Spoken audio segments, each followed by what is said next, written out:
नमस्कार, म सम्झना महर्जन। कार्यक्रम बुङमती आवाजमा यहाँलाई स्वागत छ।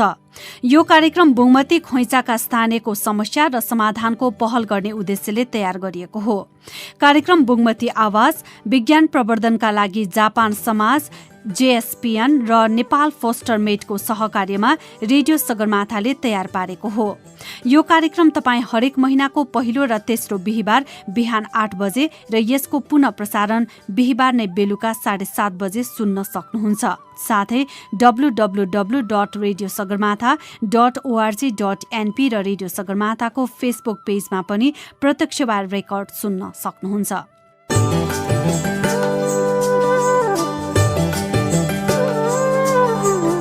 आज कार्यक्रम उपत्यकाको प्राचीन सम्पदा बस्ती बुङमतीको खोइचा समुदायका समस्या समाधानका लागि सांसदहरूले गरिरहेको पहलका बारेमा केन्द्रित छ। उपत्यकाको प्राचीन सम्पदा बस्ती बुङमती र खोकनालाई बचाउन माग गर्दै स्थानीयहरू सर्वोच्चको ढोका ढकढक्याउन पुगेका छन्। यी सम्पदा बस्तीमा फास्ट ट्र्याक, स्मार्ट सिटी, बाहिरी चक्रपथ लगायतका 9वटा सरकारी परियोजना पुग्दा यसले सम्पदा बस्ती नै मासिने भन्दै उनीहरू सर्वोच्चको ढोका ढकढक्याउन बाध्य भएका हुन्। यो सँगै पुर्खौंदेखि बस्दै आएका थातथलोमा यो समुदायले घर पुनर्निर्माण गर्न समेत पाएका छैनन्। यिनै विभिन्न समस्या समाधानका लागि सांसदहरूले प्रयास के गरिरहेका छन् त भन्ने बारेमा सबैभन्दा पहिला मैले ललितपुरबाट प्रतिनिधित्व गर्नुहुने बागमती प्रदेश सांसद शोभा साक्यलाई सदनमा के कुरा उठाइरहनु भएको छ तपाईले भनेर सोधेकी थिएँ। अहिले चाहिँ हामी सदनमा चाहिँ विभिन्न समयमा चाहिँ हाम्रो यो खोकना बुङमती विषयमा हैन फास्ट ट्र्याकको विषयमा लिएर चाहिँ यो संस्कृति सम्पदालाई मास्न खोजिरहेछ सरकारले हैन। त्यो चाहिँ एकदमै नहुने काम भइरहेछ हैन। अहिले चाहिँ हामीले चाहिँ हाम्रो विकासको लागि विकास चाहिँ चाहिन्छ हामीलाई। विकास नभइकन हाम्रो देश हुँदैन, बन्दैन पनि हैन। सबभन्दा एक नम्बरको विकास भनेको त सबभन्दा पहिला त बाटो नै हो।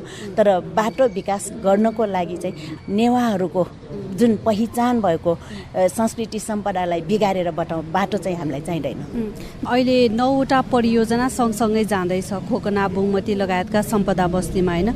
यो जनताको आवश्यकता हो कि के हो? यो त विकास गर्नको लागि सबै ठोक टीबाट लानुपर्छ भन्ने छैन। तर हाम्रो संस्कृति सम्पदा नबिगारिकन बाहिरबाट लान मिल्छ कि कहाँबाट मिल्छ? पहिला बनाउनलाई त परियोजना त बनाउनु पर्यो नि हैन। त्यो बनाएको अनुसार चाहिँ त्यसमा जानु पर्यो के। अनि हामीलाई चाहिँ त्यो जग्गा लिने भन्ने बित्तिकै अहिलेको चलन चल्तीको हिसाबले चाहिँ मुआवजा दिनु पर्यो जनतालाई। जनताको जग्गा त्यसै लिन सरकारले लिन पाउँदैन हैन। त्यसमध्येमा पनि हाम्रो संस्कृति सम्पदा भएको बीचमा 20 बाटो त हुँदैन भनेर मैले सदनमा पनि आवाज उठाएको छु। मैले सदनमा पनि बोलेको छु हाम्रो पहिचान भनेकै हाम्रो नेवारहरूको पहिचान भनेकै संस्कृति सम्पदा हो भनेर हैन। त्यसैकारण हामी नेवारहरू सबै एकजुट हौं। एकजुट भएर नै यो संस्कृति सम्पदा भएको ठाउँबाट चाहिँ त्यो लान मिल्दैन भनेर चाहिँ हामी आवाज उठाउनै पर्छ। हजुर, जस्तो बुङमतीको सवालमा चाहिँ त्यहाँको खोइचा समुदायमा बोसी कम्युनिटी समुदाय छ हैन। उनीहरू बसिरहेको ठाउँ भनेको जस्तो जग्गा अहिलेसम्म पुस्तौंदेखि कमाएर आएको जग्गामा उनीहरूले अहिले घर पनि बनाउन पाएको छैन भूकम्पपछि हैन। यो केसमा चाहिँ अब जुन कानुनै परिमार्जन गर्नुपर्ने कुरा छ हैन, यसको लागि तपाईले सदनमा कसरी आवाज उठाइरहनु भएको छ? मैले चाहिँ यो संस्कृति सम्पदा जोगाउनको विषयमा चाहिँ धेरै कुरा उठाइसकेका छु हैन। यसको डिटेल पुरै लिएर चाहिँ म तपाईहरुसँग साथमा बसेर हातमा हात मिलाएर साथमा साथ मिलाएर चाहिँ म जान तयार छु हैन। त्यसको लागि चाहिँ तपाईहरुबाटै पुरा के भइरहेछ, कस्तो भइरहेछ हैन, त्यसको लागि चाहिँ हामी साथमा मिलेर जान चाहन्छु म। त्यसमध्येमा पनि 7वटा परियोजना एकै ठाउँमा राख्नुपर्छ भन्ने छ र? त्यो त विभिन्न ठाउँबाट लान मिल्छ नि। त्यो विभिन्न ठाउँबाट लाने प्रयोजनामा चाहिँ हामी लानुपर्छ। एकै ठाउँमा एउटै ठाउँलाई चाहिँ मार्का पर्ने गरेर त्यस्तो गर्न चाहिँ मिल्दैन भन्न चाहन्छु म। पर्यटन वर्ष भनेर मनाइरहेका छौँ, सम्पदा बस्ती संरक्षण गरेर जाने भन्ने कुरा पनि छ, पर्यटन मन्त्रीले उठाउनु भयो हैन। तर त्यही सम्पदा बस्तीलाई मासेर चाहिँ पर्यटन वर्ष कसरी हुन्छ? यो पर्यटन वर्ष भन्ने बित्तिकै पर्यटन वर्ष हामीलाई अति नै आवश्यक छ। यो वर्ष मात्रै होइन कि हरेक वर्ष नै पर्यटन वर्ष हुनुपर्छ मेरो विचारमा हैन।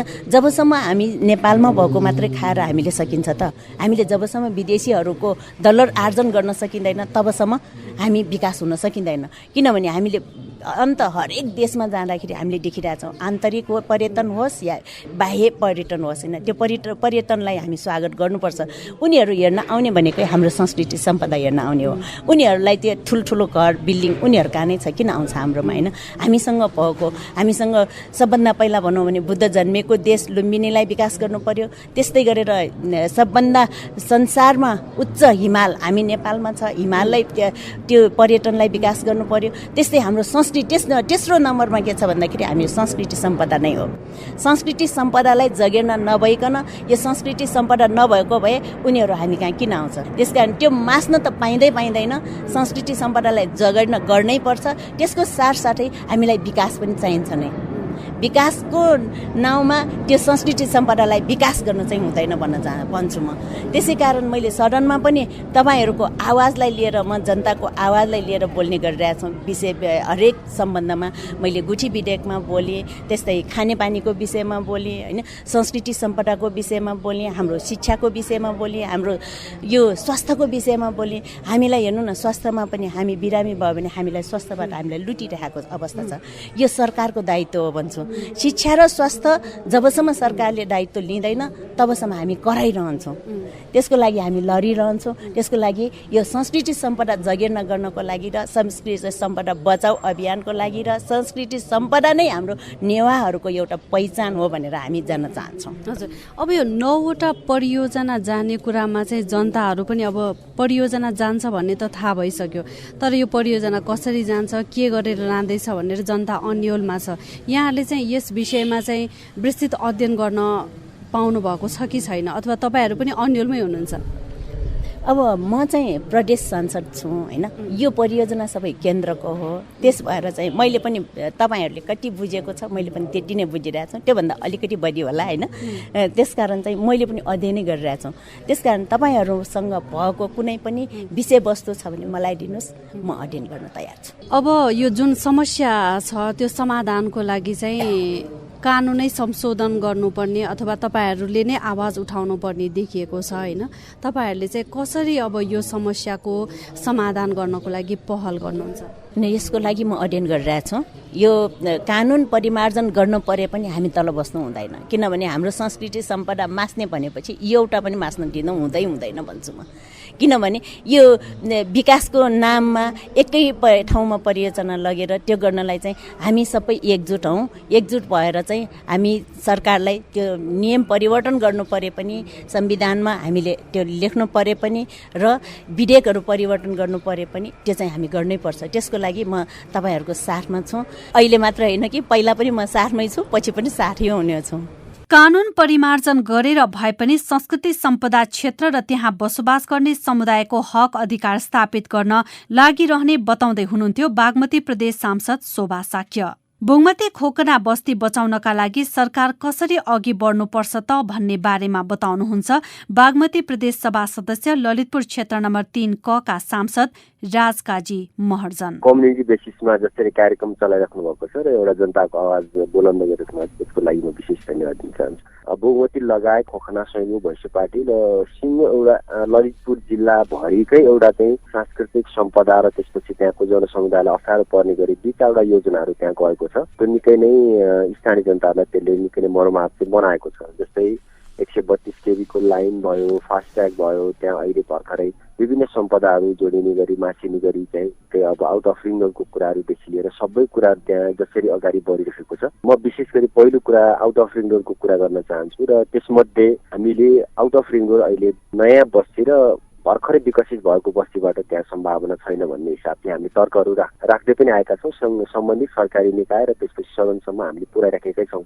उपत्यकाभरिको सबैभन्दा तिरबाट जङ्गलको मुनि अहिले पनि हामीले ट्र्याकहरू ललित घुम्तीको नाममा हामीले त्यसलाई विकसित हामीले गरेका छौँ। त्यहाँबाट लाँदा कुनै बस्तीहरू पर्दैन र विकास गर्न पछिसम्म रेलवेसम्म र त्यसपछि गएर कुनै एउटा चाहिँ नयाँ अवधारणा आधुनिक विकाससम्मलाई पनि सजिलो हुने गरी त्यहाँ लिएर जाउँ भन्ने कुरा हो। त्यो अहिले सम्भावना म देख्दिनँ। एउटा त्यो समस्या छ। अर्को बस्ती र खेतको बिचैबाट चाहिँ 132 केबीको लाइन जसरी अगाडि बढेको छ त्यो पनि झनै अलिकति 5-7 अर्ब बढी खर्च होला। त्यसलाई पनि हामीले पोखर पौवाको जङ्गलबाट लिएर आज जस्तै यसरी हात्तीवन देवीचौर र त्यसपछि गएर चाहिँ फुलचोकीको मुनि र चम्पादेवीको मुनि हुँदै त्यो 132 केबी लाइन लिएर जाँदाखेरि पनि त्यसको प्रसारण लाइनहरूलाई हामीले बाटा ल्याउन सकिन्छ भन्ने त्यो पनि गरिरहेको छैन। त्यहाँ पोल गाडिएको छ। झनै fast track 132 KB out of ring road त्यसपछि गएर सबै गर्दाखेरि उपत्यकावासी जो नेवार समुदायहरूको लगभग 7,000 रोपनी जग्गा त्यहाँ चाहिँ मासिने खालको एउटा खतरा र त्यो अहिले सीमाङ्कनहरू गरिएको छ। त्यो हुँदाखेरि त्यसलाई हामीले पूर्ण रूपमा स्वीकार गर्न सक्ने ठाउँ छैन। र तेस्रो कुरा के छ भनेपछि तेस्रो कुरा अहिले फेरि फास्ट ट्र्याकको पनि त्यहाँ अब अहिले जुन एउटा दबदबा र त्यसको सांस्कृतिक सम्पदा नै मिचिने गरी त्यहाँ नासिने गरी जसरी अगाडि बढेको छ त्यसमा चाहिँ हाम्रो भनाइ के हो भनेपछि विकास हामी विरोधी होइनौँ, तर त्यसलाई हामीले फास्ट ट्र्याक लिएर जाँदाखेरि पनि हामीले बागमतीले छोडेको कयौँ मिटर जग्गा र 100 मिटर जग्गाहरूको छेउछेउबाट लिएर जाउँ भन्दाखेरि उहाँहरूले मानिराख्नु भएको छैन र अहिले एकतर्फी निर्णय जस्तो र उहाँले मुआवजाको कुरा नयाँलाई चाहिँ अलिक बढी दिन्छु भन्नुभएको छ। पुरानोको जो अहिले मुआवजा कायम भएको छ त्यसको पनि सही मूल्याङ्कन भएको छैन। मान्छेहरू पुरै अब अहिलेको रेट अनुसार जम्मा 1 लाख आना त्यहाँ अहिले जम्मी झनै 15 देखि 20-25 लाख रुपियाँ पर्ने जग्गा आनाको 1 लाखमा जनतालाई दिन त गाह्रो छ। त्यसैले त्यसको पनि एउटा सही समाधान होस् भन्ने चाहिँ हाम्रो बुझाइ हो। त्यसमा पनि ध्यान दिएको पाउँदैनौँ र त्यसपछि गएर अहिले ध्यान दिन सरकार चाहिरहेको छैन। र म सत्ता पक्षकै सांसद भएको नाताले पनि म कम्युनिटीको आवाज तपाईँले जसरी उठाइराख्नु भएको छ हामीले सरकारसँग पनि बारम्बार एउटा छलफल बहस हामीले गरेका छौँ।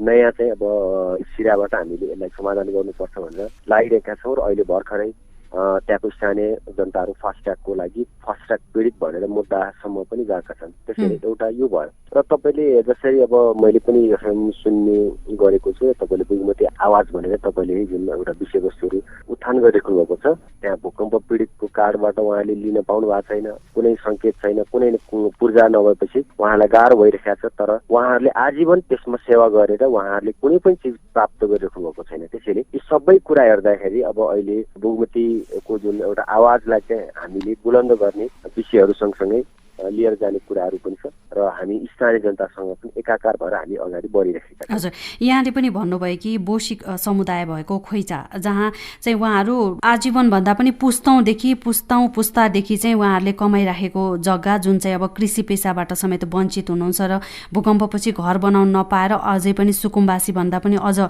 दयनीय स्थितिमा उहाँहरू बसोबास गरिरहनु भएको छ होइन। यसको लागि चाहिँ विशेष अब यहाँले पनि त्यहाँको मर्म त्यहाँका विषय बुझिरहनु भएको छ। यसलाई चाहिँ अब कानुनी रूपमा नै यहाँ परिमार्जन गर्नुपर्ने देखिएको हो कि के हो वास्तवमा त्यहाँको समस्याहरू चाहिँ? अब यसको चाहिँ अब हामीले सरकारसँग पनि हामीले अनुरोध गरिरहेका छौँ र कतिपय मन्त्री स्तरबाट पनि यसको डिसिजन मन्त्रीमण्डल स्तरसम्मको पनि डिसिजन यसको लागि आवश्यक छ जस्तो मलाई लाग्छ र हामीले पनि सदनमा पनि हामी यसलाई उठाउँछौँ र हामीले उठाएर पनि राखेका छौँ। त्यसैले एउटा स्थानीयवासीहरूको एउटा ठुलो एउटा प्रयत्न त्यहाँ हुनु आवश्यक छ र नितान्त केही व्यक्तिहरू र केही समुदाय मात्रै त्यहाँ परिचालित भएर पुग्छ जस्तो मलाई लाग्दैन। त्यसैले यसलाई समुदायकै एउटा चाहिँ एजेन्डा बनाएर हामीले लाँदाखेरि सरकारको ध्यान आकर्षण गर्न सकिन्छ। त्यहाँको पीडित पक्षहरूलाई चाहिँ हामीले नयाँ सिराबाट नयाँ ठाउँमा लान सकिन्छ भन्ने चाहिँ मलाई विश्वास छ। हजुर, अब यहाँले सदनमा पनि उठाइरहेको कुरा पनि गर्नुभयो होइन, जस्तो तपाईँले विशेष अब एजेन्डाको रूपमा विशेष त्यहाँका मुद्दालाई चाहिँ केलाई चाहिँ विशेष केन्द्रित गरेर जाँदै हुनुहुन्छ त अबका दिनमा? अब त्यहाँ हामीले अहिले चाहिँ र जनताकै एउटा आवाजमा जनताकै एउटा चाहिँ पहल जसरी उहाँले गरेको माग अनुसार हामी परम्परागत र त्यसपछि सांस्कृतिक धरोहरहरूलाई चाहिँ हामीले बचाउने गरी चाहिँ हामीले बजेटिङ पनि गर्दै गएका छौँ र यसलाई दीर्घकालीनसम्म र एउटा अहिलेको परिवेश सँगसँगै जोडेर र विकासको प्रक्रियाहरूलाई पनि हामीले गुठी अनि मन्दिर मठ मन्दिरहरू सांस्कृतिक एउटा बाजागाजादेखि लिएर सम्पूर्ण एउटा कल्चरहरूलाई पनि हामीले एउटा यो हेरिटेजको रूपमा लिएर जानुपर्छ भन्ने उद्देश्यका साथ हामीले बजेटिङ पनि गरेका छौँ। यसको जुन जग्गामा हामी राखेको सांस्कृतिक सम्पदा पनि त्यो कागजमै कोरेर जसरी फास्ट ट्र्याक बनाएको छ 132 केबीको लाइन लाने खालको परम्परा जुन बनाएको छ त्यसले त थप समस्या सिर्जना गरिहाल्यो। त्यसैले यसलाई व्यवस्थित गर्नका लागि र व्यवस्थापन गर्नका लागि हामीले जुन उहाँहरूलाई चाहिँ सुरुदेखिको एउटा भावी योजना र त्यसपछि त्यसले पार्ने असर र सिङ्गो एउटा आधुनिक विकास सँगसँगै त्यहाँ भएका सम्पूर्ण पुरातात्विक र सम्पदाहरूसँग जोडेर गर्ने एउटा कम्युनिकेसन गरेर जाने एकाकार गरेर जाने त्यहाँको असरलाई चाहिँ हेरेर डिसिजन गर्ने काम चाहिँ टेबलबाट भयो। त्यसले एउटा केही सीमित सम्पदा नै नबुझ्ने संस्कृति परम्परा नै नबुझ्ने एउटा बस्ती नै नबुझ्ने र एउटा समुदाय नै नबुझ्ने खालको एउटा चाहिँ जुन आर्किटेक्टहरूबाट चाहिँ जसरी यो आर्किटेक्ट भएको छ त्यसमा चाहिँ हाम्रो विमति हो र त्यसले थप विकासलाई चाहिँ सहयोग पुर्याउँदैन भन्ने हिसाब चाहिँ हामी बुझेका छौँ र यसको लागि अब उहाँलाई हामीले आग्रह चाहिँ गरेका छौँ तर धेरै सुन्ने र मान्ने ठाउँमा त हुनुहुन्न तैपनि हामीले सकेसम्म जनताको आवाज लिएर हामी जाने पक्षमा छौँ त्यसलाई संरक्षण गर्ने गरी हामी जान्छौँ र त्यसको सम्पदा संस्कृति र परम्परालाई पनि हामीले जोड्ने गरी अगाडि लिएर जाने प्रयत्न हामीले गरेका छौँ। बुग्मती खोकना सम्पदा बस्ती बचाउनका लागि संसदमा आवाज उठाइने रहने प्रतिबद्धता जनाउँदै हुनुहुन्थ्यो बागमती प्रदेश सभा सदस्य ललितपुर क्षेत्र नम्बर 3 क का सांसद राजकाजी महर्जन। तपाईँ अहिले रेडियो सगरमाथा FM 102.4 मेगाहर्जमा कार्यक्रम बुग्मती आवाज सुनिरहनु भएको छ। यो कार्यक्रम तपाईँ प्रत्येक महिनाको पहिलो र तेस्रो बिहीबार सुन्न सक्नुहुन्छ।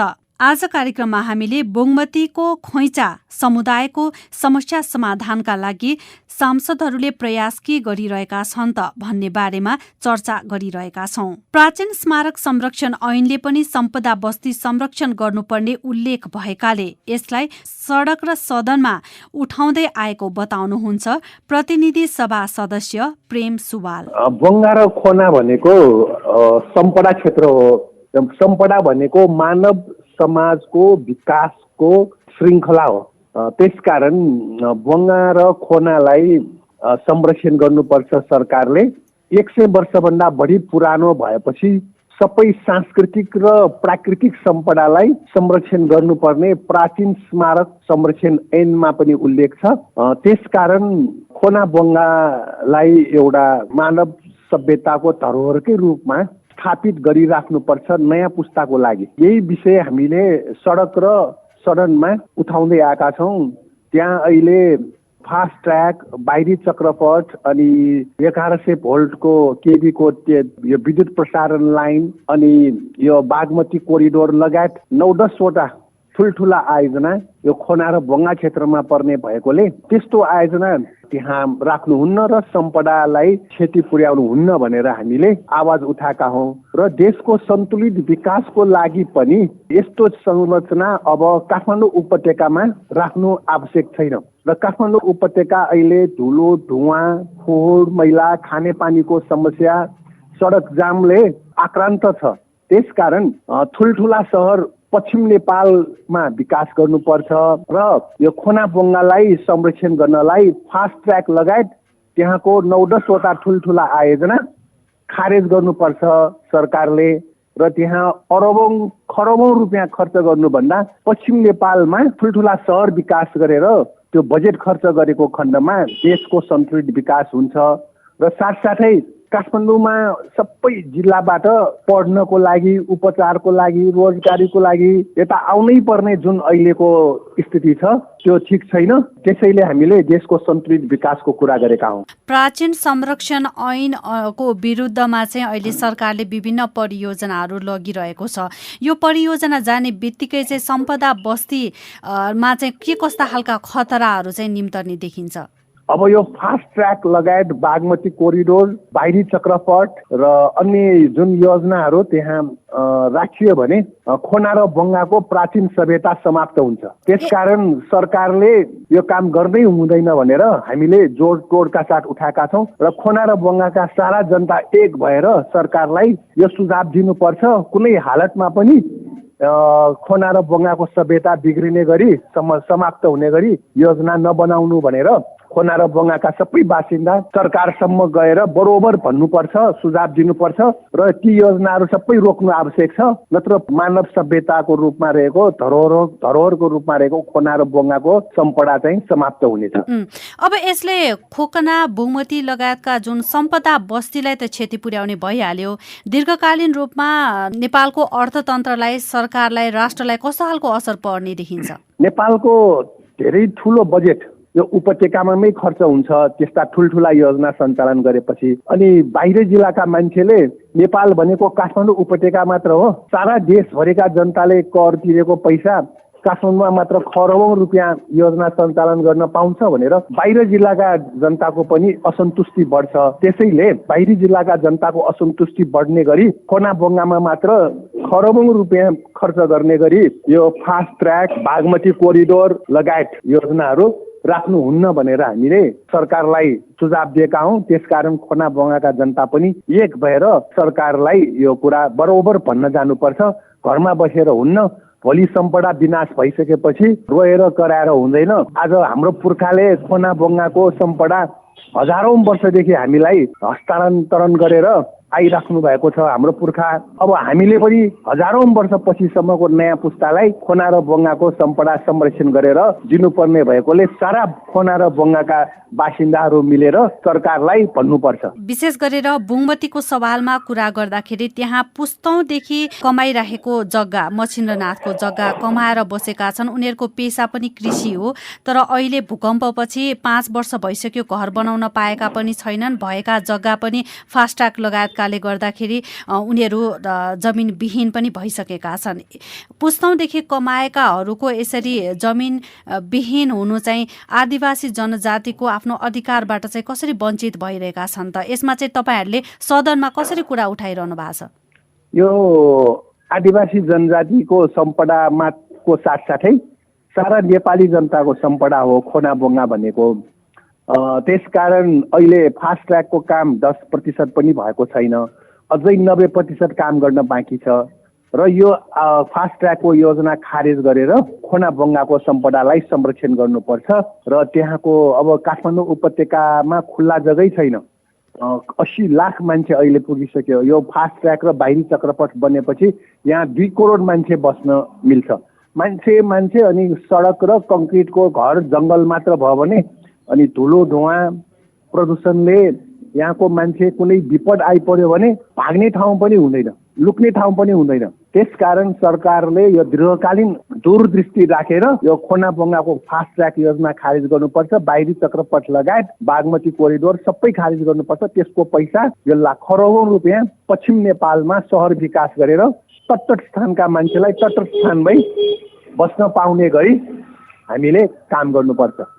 सरकारले फास्ट ट्र्याक लगायतका बाहिरी चक्रपथ ल्याएर काठमाडौँमा थप 2 करोड जनसङ्ख्या अटाउने तयारी गरेको छ र यसले प्रदूषण, कोलाहल तथा भविष्यमा आउने विपद थेग्न खुल्ला स्थान अभाव हुने प्रतिनिधि सभा सदस्य प्रेम सुवाल बताउँदै हुनुहुन्थ्यो। बुङमती खोकनाको जग्गा लिएर परम्परागत सम्पदा स्थलमा बस्ने जनतालाई अल्पमत बनाउन खोजेकाले सरोकारवाला निकाय बसेर 9 बुँदे सम्झौता भएको बताउनुहुन्छ संघीय सांसद पम्फा भूषाल।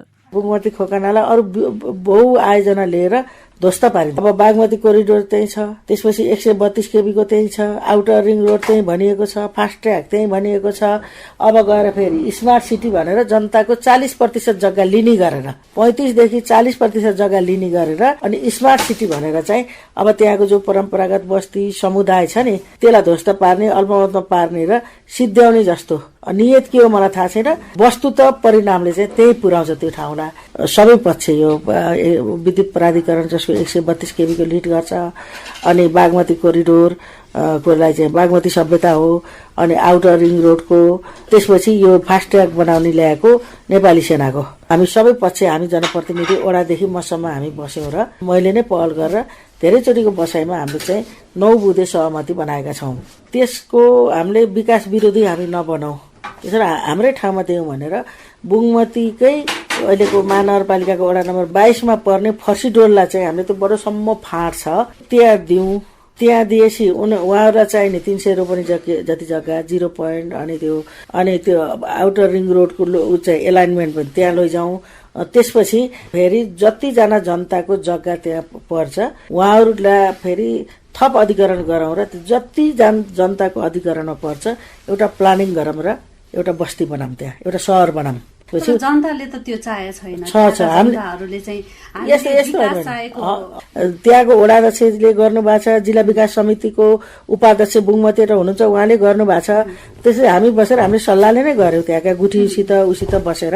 अनि गरेपछि हामीले चाहिँ फर्सीडोललाई चाहिँ 0 पोइन्ट बनाऊ, आउटर रिङ रोडको एलाइनमेन्ट त्यहाँ लैजाउँ, किनकि फास्ट ट्र्याक भनेको चाहिँ यसको कनेक्टिभिटी हुन्छ। कनेक्टिभिटी भनेको आउटर रिङ रोड हो। तर अहिले तपाईँले हेर्नु भने लगेर खोकना ल्याएर बल जप्ती बन्दुकको भरमा चाहिँ 0 पोइन्ट भनेर बसेको छ। त्यहाँ एयरपोर्ट बनाएर कनेक्टिभिटी गर्ने हो कि कुन रोडमा जोड्ने भन्ने कुराको कुनै छैन। तपाईँले सोध्नु होला नेपाली सेनालाई गएर, बडो विज्ञ भनेको छ नेपाली सेना त सुरक्षा, प्रति सुरक्षा को विज्ञ हो, मलाई थाहा छैन यो रोडको विज्ञ हो भन्ने कुरा। त्यहाँ 0 पोइन्ट छ खोकना, त्यहाँबाट कहाँ जाने हो? त्यसको कनेक्टिभिटी त्यहाँ एयरपोर्ट बनाउने हो, हेलिप्याड बनाउने हो, कहाँ लाने हो? त्यहाँबाट आउटर रिङ रोडलाई बुगमती खोकनालाई भित्र पारेर आउटर रिङ रोड लैजाउँ। त्यो आउटर रिङ रोड त्यसको कनेक्टिभिटी हो कि खास त्यसको अवधारणामा। त्यो अन्धो बन्न कसैले पनि पाइन्न, बजेट मात्रै हेरेर लिनु हुन्न, कसैले पनि निर्माणको लिने रे। त्यो ढङ्गले भएपछि हामीले त्यहाँ 9 बुँदे समझदारी गरेर हामीले त्यसपछि अनि त्यो बागमती कोरिडोरसित हामी आउटर रिङ रोड जोडेर लैजाने। 25 मिटर बागमतीको छोड्न पर्ने छ,